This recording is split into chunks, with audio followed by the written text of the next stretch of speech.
Many people are very concerned with the children in India, with the children in Africa, where quite a number die, maybe of malnutrition, of hunger, and so on. But millions are dying deliberately by the will of the mother. And this is what is the greatest destroyer of peace today.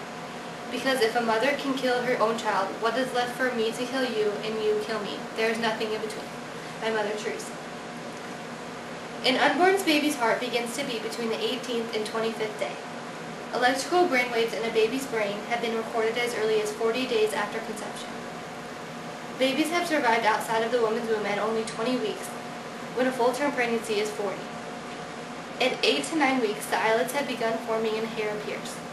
By the 9th or 10th week, the preborn child sucks their thumb, turns somersaults, jumps, can squint, and close out light, frown, swallow, and move their tongue. According to the Unborn Victims of Violence Act, if a pregnant woman is murdered, it is considered 2 murders. Despite all of these facts, abortion is still legal in the United States. What is abortion? Abortion is the removal or expulsion of an embryo or fetus from the uterus resulting in or caused by its death. There are 2 types of abortions, spontaneous abortion and induced abortion. Spontaneous abortion is also known as miscarriage, and it is the expulsion of an embryo or fetus due to accidental trauma or natural causes. An induced abortion is when a woman intentionally gets rid of her baby. Induced abortions are performed in many different ways, depending on the gestational age of the embryo or fetus. The type of abortion procedures that are performed seem inhumane. The most common procedure that is used within the first 12 weeks of pregnancy is called suction aspiration. Anesthesia is given to the mother and her cervix is quickly dilated. A suction curette is inserted into that is then connected to a vacuum machine by a transparent tube. The vacuum suction is 29 times more powerful than a household vacuum cleaner. It tears the fetus and placenta into small pieces which are sucked through the tube into a bottle and discarded. Another procedure that is used when performed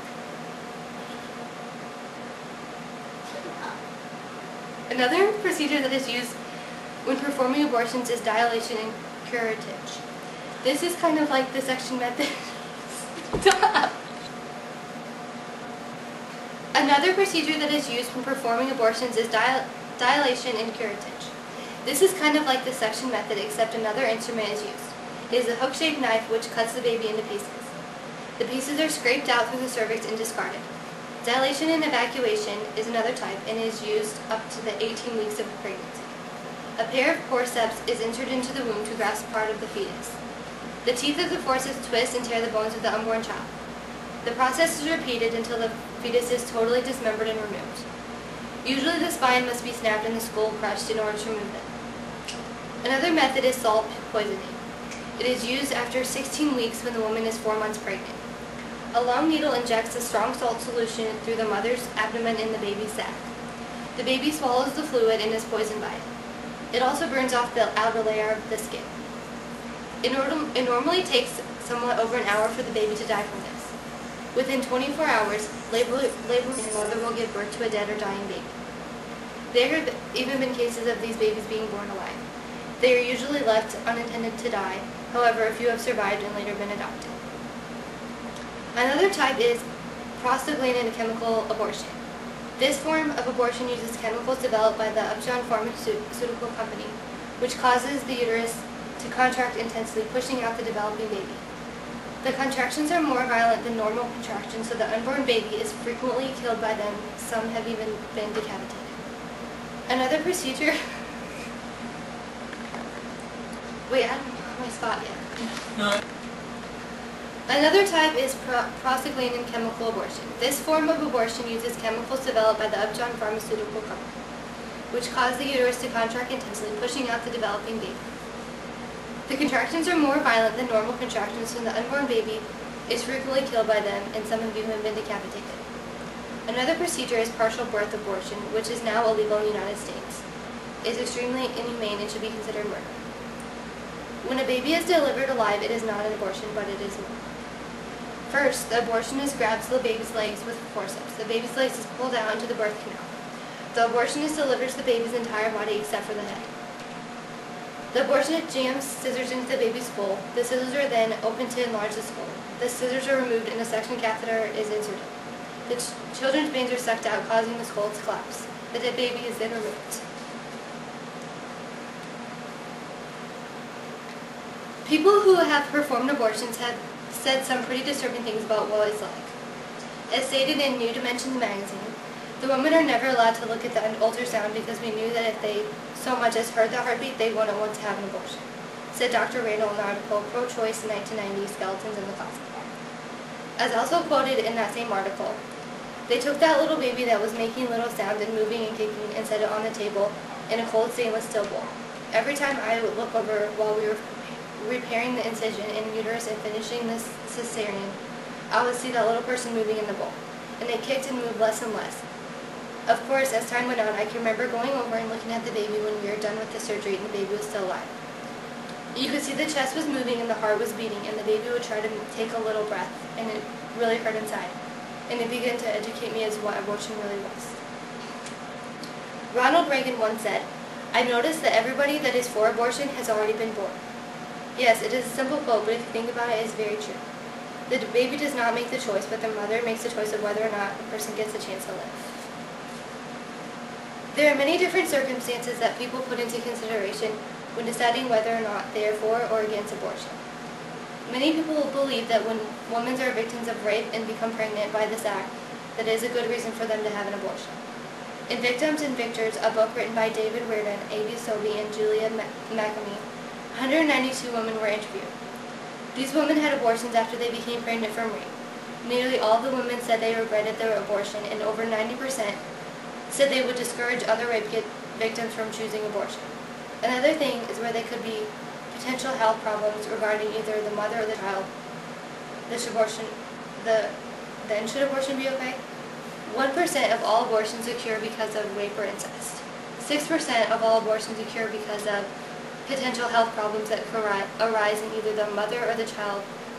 And 93% of all abortions occur for social reasons, as in the child is unwanted or an inconvenience. Out of all women who have had abortions, 75% say they had an abortion because the baby would have interfered with their life. 66% say they couldn't have afforded a baby, and 50% say they didn't want to be a single mother or were having problems with their partner. Lacey Peterson, who was 8 months pregnant with a son, who was to be named Connor, disappeared. Lacey Peterson's husband, Scott Peterson, has been charged with her murder. The Unborn Victims of Violence Act makes it a crime to harm a fetus during assault on a pregnant woman. This law is also known as Lacey and Connor's Law. President Bush said, "Anytime an expectant mother is a victim of violence, 2 lives are in the balance, each deserving protection and each deserving justice. If the crime is murder and the unborn child's life ends, justice demands a full accounting under the law." There are many different arguments that say that this act highly contradicts the law on abortion, which considers abortion to be legal. If a pregnant woman is murdered, that is considered 2 murders, but if a woman kills her own baby, that is considered no murder at all. Why is that? It is considered murder only if the mother wants the baby. What if a woman that was murdered while she was pregnant was planning on having an abortion? Then should it be considered murder? There are many different circumstances that go along with each argument that is presented. There are many different health problems that women have to deal with after they get an abortion. Most women are not aware or informed of complications that could arise. Sometimes women will bleed a lot during an abortion or a few days afterwards. Bleeding sometimes lasts 13 to 15 days, and it's sometimes necessary to receive a transfusion to replace the lost blood. Infection is very likely after receiving an abortion because parts of the fetus or placenta are sometimes accidentally left inside of you. If the infections are untreated, very serious infection can develop and could result in infertility. Sometimes the tools that are used in an abortion are accidentally pushed through the wall of the uterus during an abortion. If this damages one of your internal organs, it may be necessary to do major surgery to repair the damage. This complication can cause extensive bleeding. 27 worldwide studies have linked induced abortions with breast cancer. Abortion interrupts the natural process of breast development, abruptly stopping cell growth, leaving the breast with extra cells which are likely to become cancerous. Although it is rare, women have died from an abortion. When abortion is done, after the last 3 months of pregnancy, the risk of death increases. The cause of death by abortion is usually from heavy bleeding or from complications with the drugs used for pain. In all the women that have had abortions in the United States, Many women go through very long periods of regret. Now that you have heard about my stand on abortion, it is time to make your stand. You have heard the facts. The procedures of abortion, people have had first-hand accounts of inhumane procedures being performed.